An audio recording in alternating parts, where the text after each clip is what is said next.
2026 August 28 శుక్రవారం శ్రావణ పౌర్ణమి రోజున రాఖీ పండుగ రక్షాబంధన్ని జరుపుకుంటారు.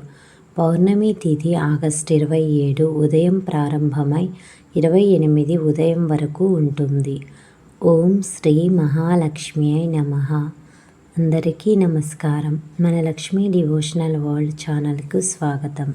ఈ సంవత్సరం ఆగస్టు 28 శుక్రవారం ఎంతో విశిష్టమైన రోజు. ఎందుకంటే ఈరోజు శ్రావణ పౌర్ణమి, అలాగే రక్షాబంధన్ లేదా రాఖీ పండుగ జరుపుకుంటాము. శ్రావణ మాసం అంటేనే పూజలు, వ్రతాలు, దాన ధర్మాలకు ఎంతో పవిత్రమైన మాసం. ఆ మాసంలోని పౌర్ణమికి మరింత విశిష్టత ఉంది. రాఖీ పండుగ అంటే ఏమిటి? రాఖీ పండుగ అన్నా చెల్లెళ్ళు, అక్కా తమ్ముళ్ళ మధ్య ఉన్న ప్రేమానురాగాలకు ప్రతీక. ఈరోజు సోదరి తన సోదరుడికి రాఖీ కట్టి అతని ఆయురారోగ్యాలు, సుఖ సంతోషాలు కలగాలని కోరుకుంటుంది.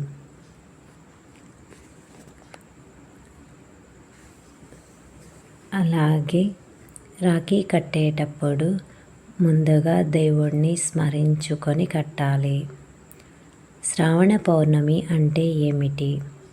శ్రావణ మాసంలో వచ్చే పౌర్ణమిని శ్రావణ పౌర్ణమి అంటారు.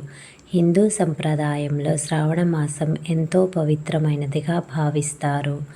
పౌర్ణమి రోజున ఉదయాన్నే నిద్రలేచి తలస్నానం చేసి ఇంటిని శుభ్రం చేసుకొని పూజా మందిరంలో దీపం వెలిగించి ఇష్టదైవాన్ని భక్తితో ప్రార్థించవచ్చు. ఈ రోజున దేవుడికి నైవేద్యం సమర్పించడం, దీపారాధన చేయడం, దాన ధర్మాలు చేయడం వంటి ఆధ్యాత్మిక కార్యక్రమాలు చేయడం మంచిదని భక్తుల యొక్క విశ్వాసం. శ్రావణ శుక్రవారం ప్రత్యేకత ఏమిటి? శ్రావణ మాసంలోని శుక్రవారాలను అమ్మవారి ఆరాధనకు ప్రత్యేకమైన రోజులుగా భావిస్తారు. ముఖ్యంగా శ్రీ మహాలక్ష్మి అమ్మవారిని భక్తితో పూజించాలి. ఇంటిని శుభ్రంగా ఉంచుకోవాలి. ఉదయం తలస్నానం చేయాలి. పూజా మందిరంలో దీపం వెలిగించాలి. అమ్మవారికి పసుపు, కుంకుమ, పూలు సమర్పించాలి. నైవేద్యం పెట్టాలి. లక్ష్మీదేవి స్తోత్రం లేదా అమ్మవారి నామస్మరణ చేయాలి.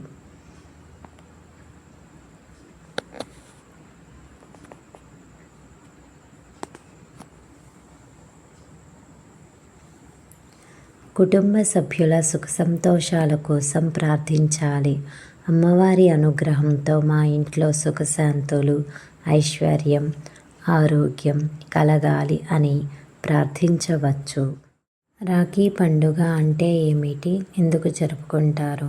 శ్రావణ పౌర్ణమి రోజున జరుపుకునే ముఖ్యమైన పండుగల్లో రక్షాబంధన్ లేదా రాఖీ పండుగ ఒకటి. ఈ రోజున సోదరి తన సోదరుడి చేతికి రాఖీ కడుతుంది. ముందుగా రాఖీని పూజా తట్టలో పెట్టుకొని కుంకుమ, అక్షింతలు, పూలు, దీపం, స్వీట్లు సిద్ధం చేసుకోవాలి. సోదరుణ్ణి పూజా స్థలంలో కూర్చోబెట్టాలి. నుదుటిపై కుంకుమ పెట్టాలి. అక్షింతలు వేయాలి. రాఖీని సోదరుడు కుడి చేతికి కట్టాలి. హారతి ఇవ్వాలి. స్వీట్ తినిపించాలి. సోదరుడు కూడా తన సోదరికి ప్రేమతో కానుక ఇచ్చి ఆమెకు ఎల్లప్పుడూ అండగా ఉంటానని చెప్పుకోవడం సంప్రదాయం. ఇలాగే చేయాలని లేదు. ప్రాంతాన్ని బట్టి మీకు అనుగుణంగా వీలైనంత వరకు మీకు నచ్చినట్లు కూడా చేయవచ్చు. రాఖీ అంటే కేవలం చేతికి కట్టే దారం కాదు. అది అన్నా చెల్లెళ్ళ ప్రేమకు, ఆప్యాయతకు, పరస్పర రక్షణకు ప్రతీక. మా ఛానల్ కనుక నచ్చినట్లయితే సబ్స్క్రైబ్ చేసుకోండి.